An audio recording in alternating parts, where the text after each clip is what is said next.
राजस्थान की अरावली पहाड़ियों पर खड़ा एक ऐसा किला जिसकी हर दीवार में 16वीं शताब्दी की गूंज आज भी सुनाई देती है। हम बात कर रहे हैं भव्य आमेर किला की।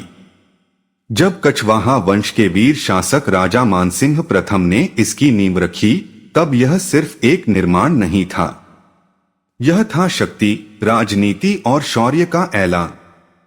ऊंची प्राचीरें, घुमावदार रास्ते, नीचे मावठा झील और पहाड़ी पर उठता हुआ एक शाही सपना। लेकिन क्या आप जानते हैं कि इस किले की शुरुआत के पीछे कैसी रणनीति और कैसी कहानी छिपी है? आज हम आपको लेकर चलेंगे उसी समय में जहां से शुरू हुई आमेर की असली दास्तान। वीडियो को लास्ट तक जरूर देंगे।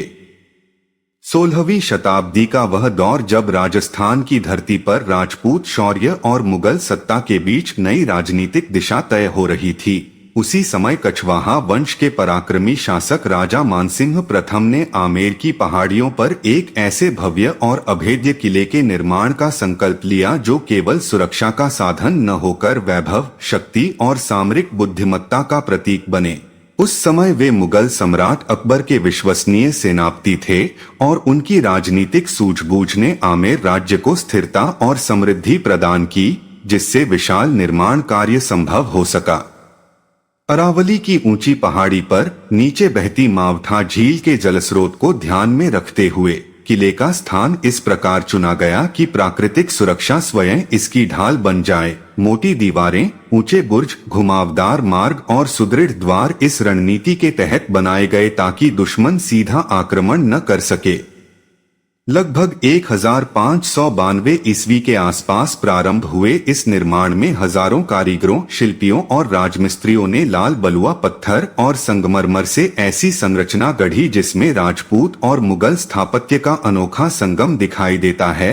मेहराबदार द्वार, जालीदार खिड़कियां, विशाल आंगन और शाही कक्ष इस बात का प्रमाण हैं कि यह केवल युद्ध का दुर्ग नहीं बल्कि राजसी निवास भी था। हर नई नींव डालने से पहले धार्मिक अनुष्ठान किए जाते, देवी देवताओं की पूजा होती और किले को अजेय बनाने की कामना की जाती, क्योंकि उस युग में निर्माण केवल वास्तुकला नहीं बल्कि आस्था और शक्ति का संयुक्त प्रतीक माना जाता था।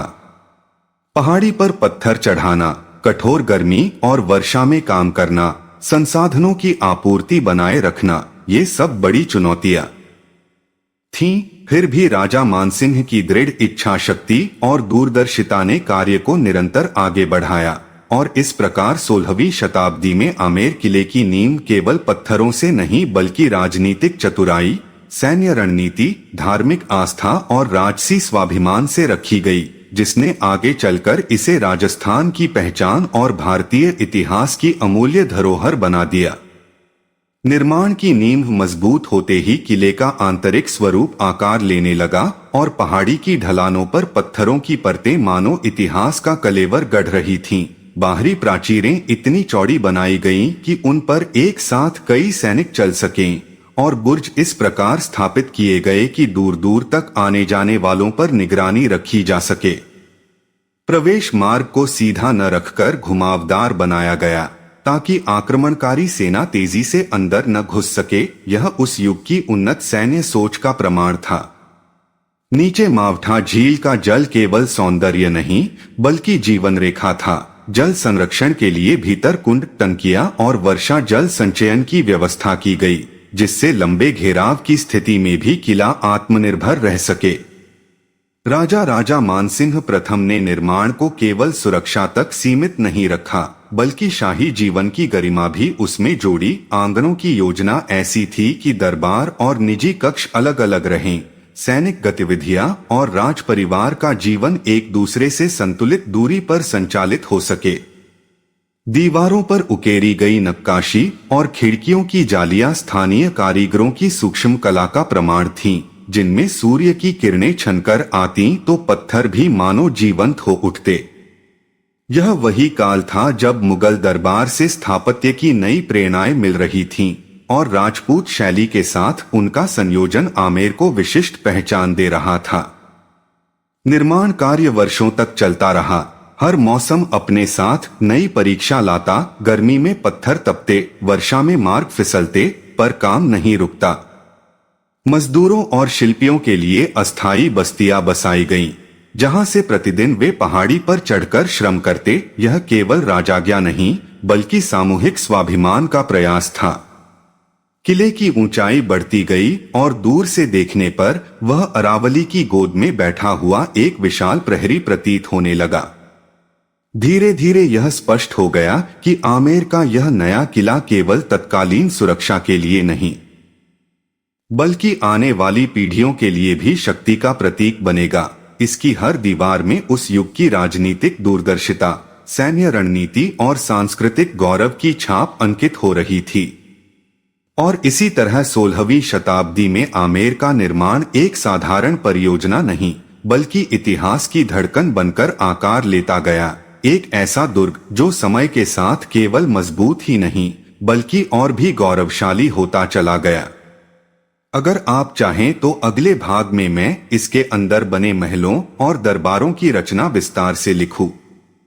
समय के साथ जब बाहरी सुरक्षा प्राचीर और मुख्य संरचना खड़ी हो गई, तब किले के भीतर शाही जीवन की रूपरेखा स्पष्ट होने लगी। सबसे पहले विशाल प्रांगण की योजना बनाई गई, जहां सेना की परेड, शाही घोषणाएं और सार्वजनिक दरबार आयोजित हो सकें। और इसके बाद राज परिवार के निजी आवासों का निर्माण आरंभ हुआ, जिनकी दीवारें अपेक्षाकृत मोटी और खिड़कियां जालीदार थीं, ताकि भीतर ठंडक बनी रहे तथा गोपनीयता भी सुरक्षित रहे।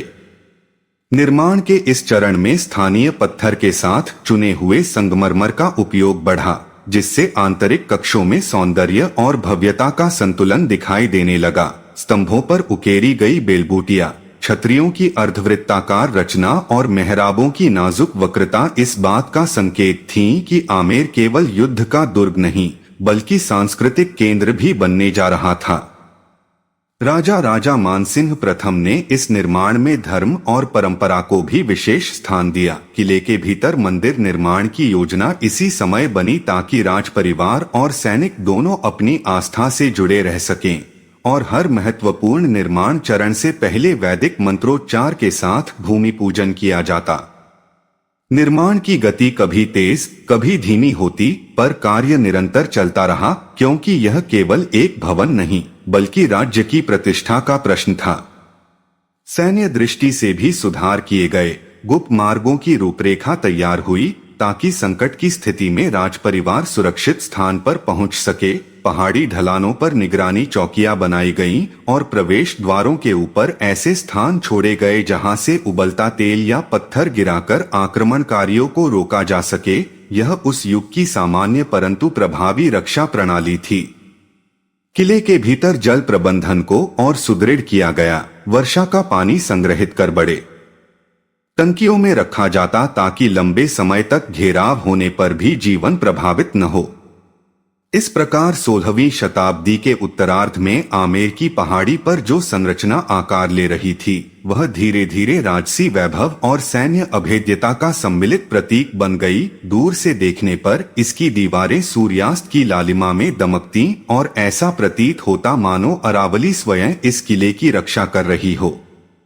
निर्माण का यह चरण आमेर को एक नई पहचान दे रहा था, एक ऐसा दुर्ग जो आने वाली शताब्दियों तक राजस्थान की शौर्यगाथा का जीवंत साक्षी बने रहने वाला था। यदि आप चाहें तो अगले भाग में हम जानेंगे कि आगे चलकर इसके महलों और आंतरिक सज्जा ने इसे किस तरह शाही निवास का अद्वितीय उदाहरण बना दिया। जैसे जैसे 16वीं शताब्दी आगे बढ़ी, आमेर की पहाड़ी पर खड़ा होता यह दुर्ग केवल पत्थरों का समूह नहीं रहा, बल्कि एक सुव्यवस्थित शाही नगर का रूप लेने लगा।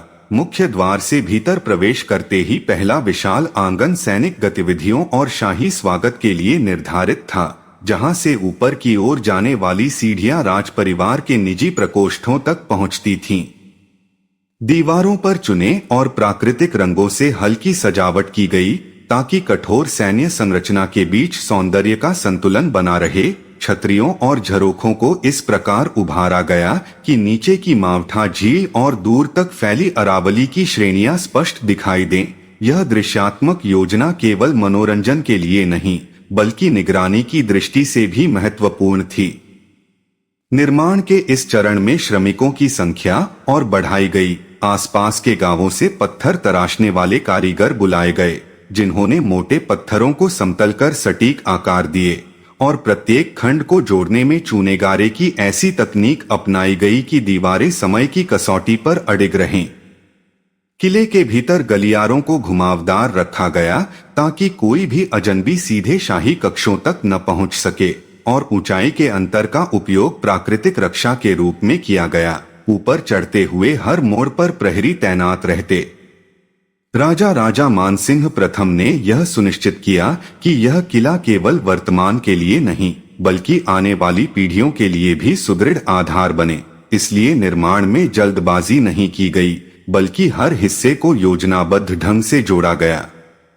सैन्य चौकियों के साथ साथ भंडारगृह और अस्त्र शस्त्र रखने के कक्ष बनाए गए ताकि संकट के समय राज्य आत्मनिर्भर रहे। जल स्रोतों को पत्थर से पक्का किया गया और वर्षा जल संग्रहण की व्यवस्था को स्थायी रूप दिया गया, जिससे लंबी घेराबंदी में भी जीवन चक्र चलता रहे। धीरे धीरे आमेर का यह दुर्ग दूर से ही शक्ति और समृद्धि का प्रतीक दिखाई देने लगा। सूर्योदय की किरणें जब इसकी लाल दीवारों पर पड़ती तो पूरा किला सुनहरी आभा में चमक उठता, मानो प्रकृति स्वयं उसकी भव्यता का स्वागत कर रही हो। 16वीं शताब्दी के अंत तक इसकी मूल संरचना सुदृढ़ रूप से स्थापित हो चुकी थी, एक ऐसा आधार जिस पर आगे की शताब्दियों में और भी महल, आंगन और सज्जाएं जुड़ती गईं। इस प्रकार निर्माण का यह प्रथम चरण आमेर को एक अभेद्य सैन्य दुर्ग से आगे बढ़ाकर शाही निवास और सांस्कृतिक केंद्र की दिशा में ले आया। इसकी दीवारों में उस युग की राजनीतिक दूरदर्शिता, स्थापत्य कौशल और राजसी स्वाभिमान एक साथ अंकित हो चुके थे, और यहीं से शुरू होती है वह कहानी जिसमें आगे चलकर इसके भीतर भव्य महलों और अद्भुत कक्षों की रचना इसे और भी ऐतिहासिक बना देती है। यदि आप कहें तो अगले भाग में हम इसके आंतरिक महलों और प्रसिद्ध शीश महल के निर्माण की विस्तृत कथा जानेंगे। 16वीं शताब्दी के अंतिम वर्षों में जब किले की मुख्य संरचना सुदृढ़ हो चुकी थी, तब ध्यान उसके भीतर राजसी जीवन को और अधिक भव्य बनाने पर केंद्रित हुआ। बाहरी प्राचीरें जहां शक्ति और सुरक्षा का प्रतीक थीं, वहीं भीतर के महल वैभव और सांस्कृतिक सौंदर्य की झलक देने लगे। सबसे पहले राजदरबार के लिए विशाल सभास्थल की योजना बनाई गई, जहां राजा प्रजा से मिल सकें, दूतों का स्वागत कर सकें और महत्वपूर्ण घोषणाएं कर सकें।